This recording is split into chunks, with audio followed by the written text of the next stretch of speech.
Good afternoon. I'm Dr. Michael Izzard Carroll, the Public Affairs Specialist with the U.S. Army Corps of Engineers, Buffalo District. Thank you very much for spending your afternoon with us today at this wonderful, beautiful day at the Black Rock Lock. How is everyone doing today? Very good. Thank you so much for being here. In commemoration of the 200-year anniversary of the groundbreaking of the Erie Canal. What a fantastic day. We hope you enjoy the lock and exhibits, and we hope you leave here today with a renewed appreciation for the history of the area and how far we've come as a community. We have three speakers today. Councilmember Joe Golombek, Assemblyman Robin Schimminger, and our Buffalo District Commander, Lieutenant Colonel Adam Chikainski. If I could now have Councilmember Golombek, please.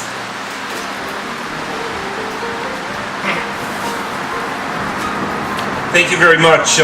Just a quick background. I was a high school social studies teacher before I got elected to the city council, and I also teach at Buffalo State College in their history department.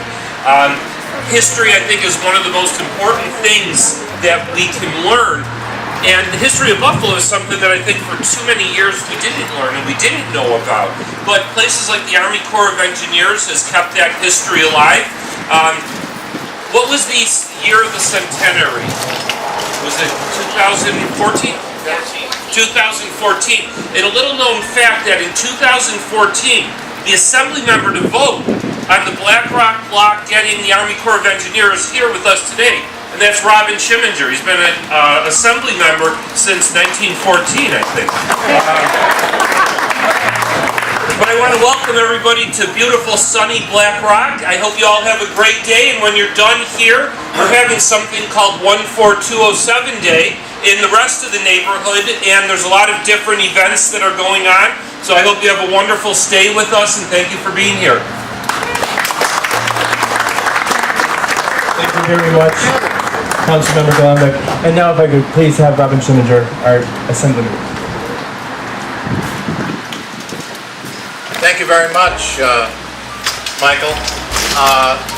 It is not true that I served in the New York State Assembly in 1914. It is true, however, that my father was born in 1914, and my brother John's father was born in 1914.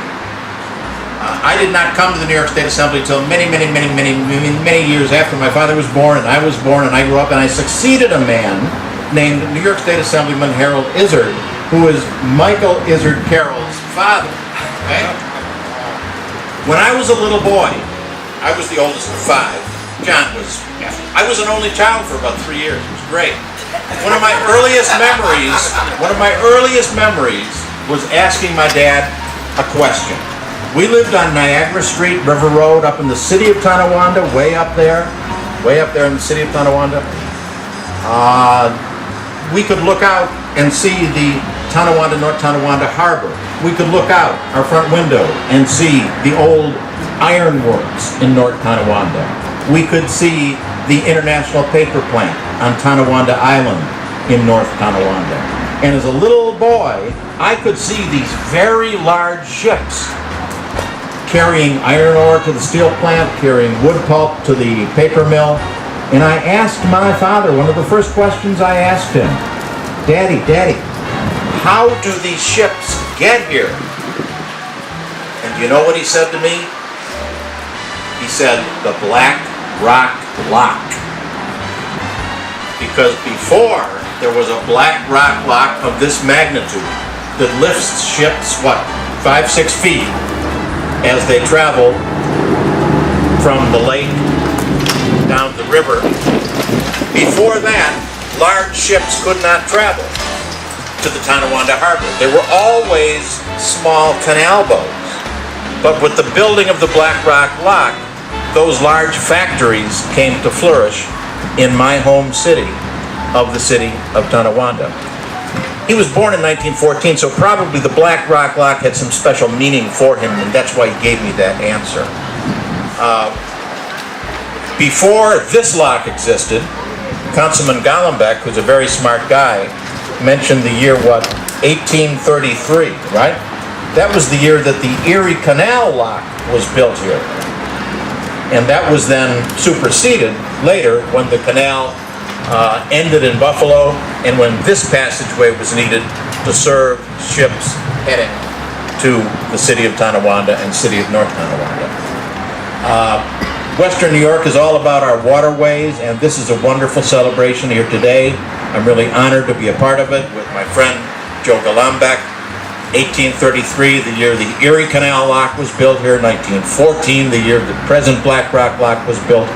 And I'm sure that this lock will endure and serve us for many, many years to come. Thank you.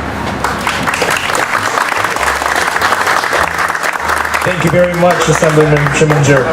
And I'd like to present to you our Commander, Lieutenant Colonel Adam Chikansky. Thank you.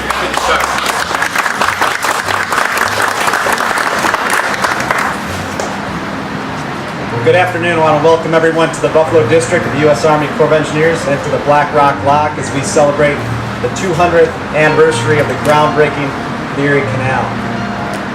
I want to start off by just saying a few thank yous because a lot of planning and preparation went into this event today.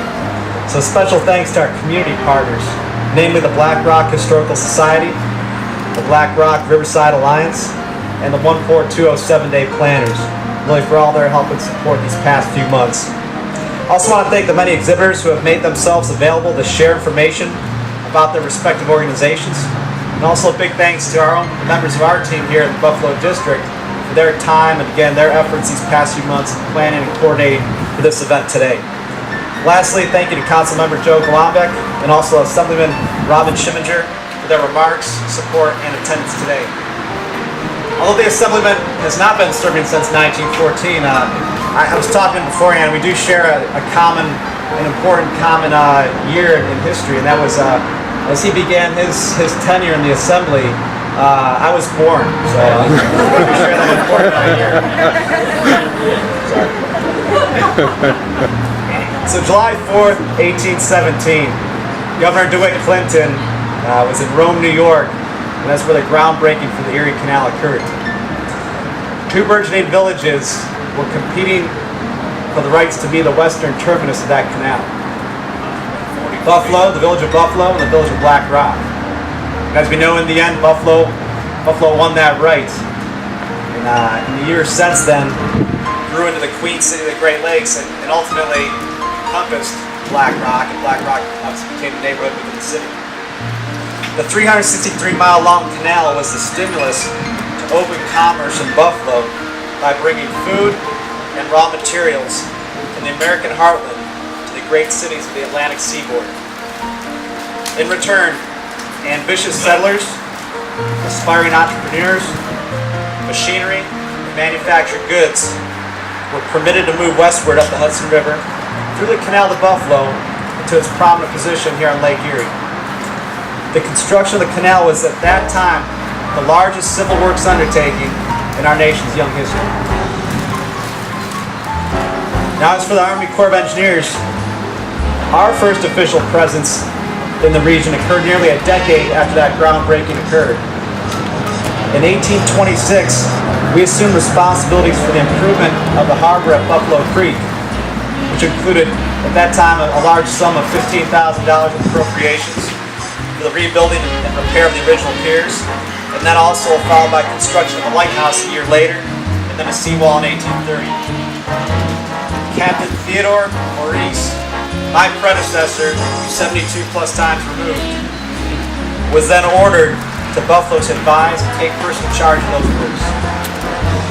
The work on that harbor at that time marked the beginning of a 191-year and counting Army Corps of Engineer presence in the Buffalo community.